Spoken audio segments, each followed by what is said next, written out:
Fala galera, iniciando mais um vídeo no canal, agora nessa aula 11 do nosso curso de raciocínio lógico.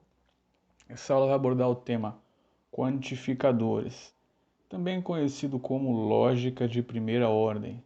Vamos lá, peço que se inscreva no canal, ative as notificações, curta, compartilhe o vídeo e continue acompanhando nossos cursos. Vamos lá, na primeira aula foi abordado o tema de proposições lógicas, certo? Vimos que as sentenças abertas não são proposições, porque não é possível mensurar o valor lógico de uma sentença aberta sem saber o valor da variável, certo? Por exemplo, temos aqui três exemplos diferentes. X mais 4 igual a 10. Essa é uma sentença aberta, porque não sabemos se é verdadeiro ou falso sem estabelecer algum valor para x. Ele é o presidente da França. Ele quem? Se for dito uma pessoa qualquer, eu, você ou qualquer pessoa, a gente pode saber se essa afirmação é verdadeira ou falsa. E como um terceiro exemplo temos: ocorreram 30 mais Y acidentes de trânsito em São Paulo. Qual que é o valor de Y? Não sabemos. Então, as sentenças abertas não são consideradas proposições porque o seu valor lógico depende do valor atribuído à variável, como já dissemos. Nos casos dos três exemplos, teríamos que saber o valor da variável x, y e saber quem é ele, no caso, certo? Porém, há duas maneiras de transformar as sentenças abertas em proposições. A primeira, já dissemos, né? Atribuir um valor à variável, no caso x e y, ou ele dizer quem é a pessoa, e utilizar os quantificadores, que é o tema dessa aula, né? No caso, que vai ser o tema dessa aula, certo? Por exemplo, na primeira opção, já fazemos agora, que é transformamos x em 6, ou seja, 6 mais 4 igual a 10. No caso, é uma proposição que tem um valor lógico que é verdadeiro. Donald Trump é presidente da França. Pronto. Aí a gente já sabe agora que essa é uma proposição falsa, que o presidente da França não é Donald Trump, porém já sabemos que ela tem um valor lógico. Ocorreram 30 acidentes de trânsito em São Paulo, mesma coisa. Podemos ver se a proposição é verdadeira ou falsa, de acordo com os dados de acidente de trânsito.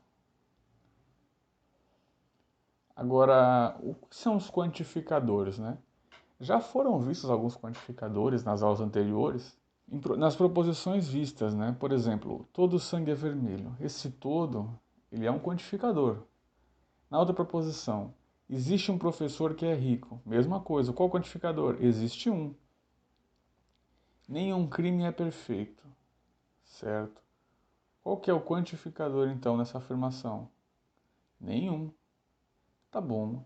E a gente sabe que, basicamente, existem dois tipos de quantificadores, né? O quantificador universal e o quantificador existencial. Do quantificador existencial deriva o quantificador existencial de unicidade. Vamos ir por partes. Vamos iniciar pelo quantificador universal. O quantificador universal ele é indicado por esse A ao contrário, certo? Que se lê qualquer que seja, para todo, para cada, certo? Então, repetindo, o quantificador universal ele é demonstrado por esse A invertido. Vamos a um exemplo.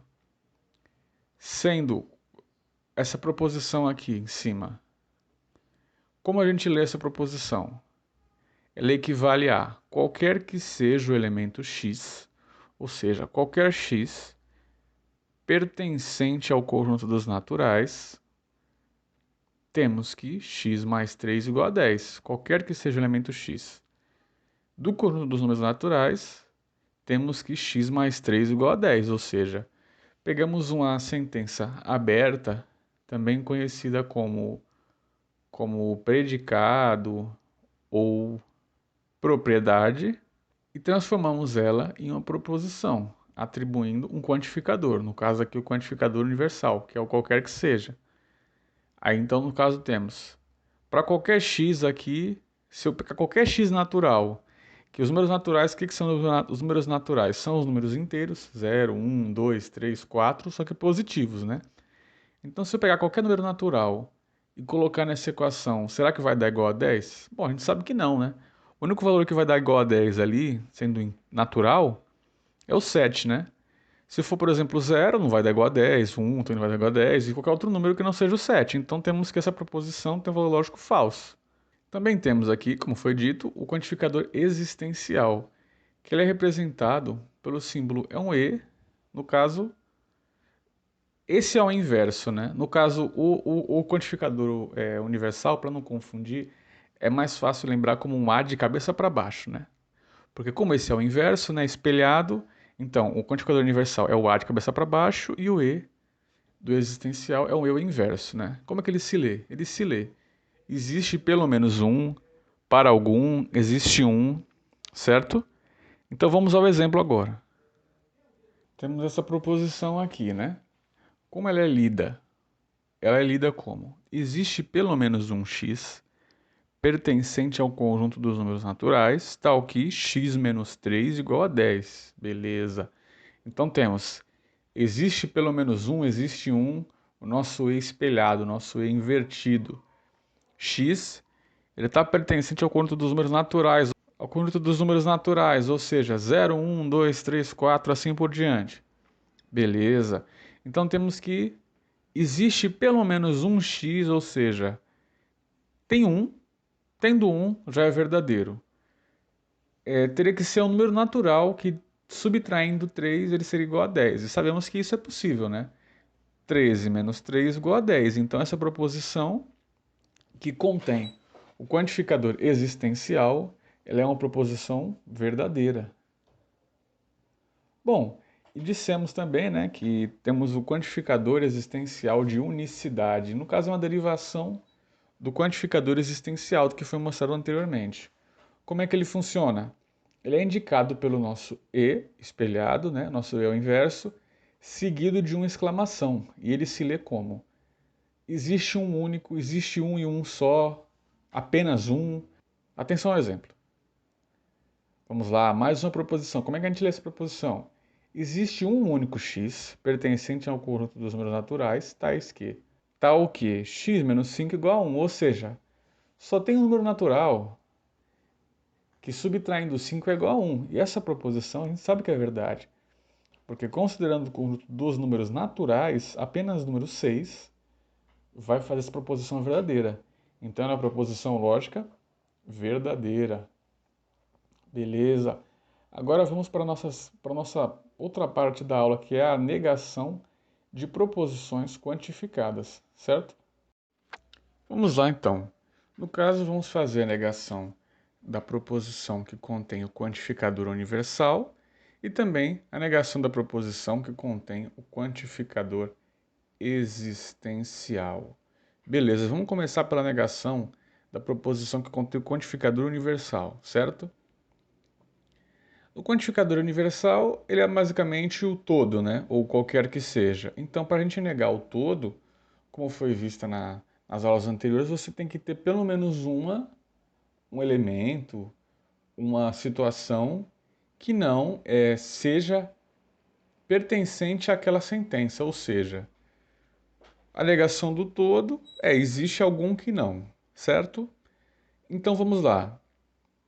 A negação da proposição, qualquer que seja x, temos a sentença aberta P de x, é a sentença o que? Existe um x tal que não P de x, ou seja, existe algum que não. A negação de qualquer que seja vai ser existe um que não. Por isso foi feita a troca do quantificador universal pelo quantificador existencial e também o acréscimo da negação na sentença aberta. Certo?